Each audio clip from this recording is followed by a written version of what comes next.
দর্শক আসসালামু আলাইকুম। দর্শক আপনারা দেখতে পাচ্ছেন গতকাল যে ময়না নামে 9 বছরের মেয়েটি নিউজ হয়েছিল, এই মেয়েটিকে আজ সকাল ভোর 5টায় এই মসজিদের, আমার পিছনে যে মসজিদ দেখতে পাচ্ছেন, এই মসজিদের দ্বিতীয় তলায় তার লাশ পাওয়া গেছে।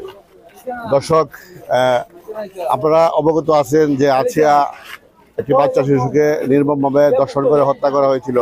তার বিচার খুব দ্রুত 3 মাসের ভিতরে বিচার হয়েছে। দর্শক আপনারা দেখতে পাচ্ছেন এখানে পুলিশ, র্যাব, পিবিআই এবং ঊর্ধ্বতন কর্তৃপক্ষরা এটা তদন্ত করছে। আর সকাল থেকে এই ঘটনার শুরু থেকে এই পুলিশ এবং প্রশাসনের বিভিন্ন কর্মকর্তারা তদন্ত করছে। আমরা চাই আছিয়ার মতো এই ময়নারও দ্রুত গতিতে তার আসামিকে গ্রেফতার করা হবে এবং তাকে যারা এই নির্মম ঘটনা ঘটিয়েছে তাদেরকে আইনের আওতায় এনে ফাঁসির কাস্টডিতে ঝুলিয়ে তাদেরকে দৃষ্টান্তমূলক শাস্তি দিবে। এই প্রত্যাশা রেখে SNTVর পক্ষ থেকে এবং অগ্নিশিখা দৈনিক অগ্নিশিখার পক্ষ থেকে আপনাদেরকে শুভেচ্ছা, এবং আমাদের সাথে থাকুন, আপনারা আরো বিস্তারিত জানতে পারবেন। ধন্যবাদ সকলকে।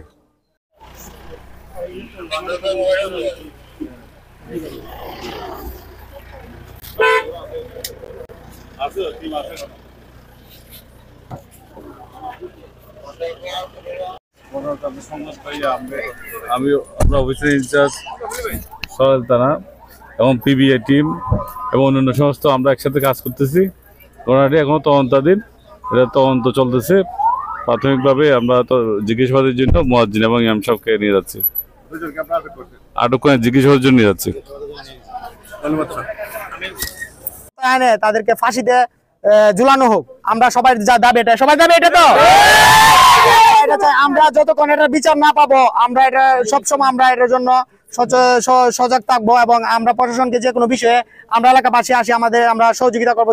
যে যতটুকু তথ্য জানে সবাই সেই সহযোগিতা প্রশাসনকে করবো। আর আমরা প্রশাসনের কাছে একটা দাবি, আমাদের এই বিচারটা সুস্থভাবে তদন্তের মাধ্যমে দ্রুত গতিতে।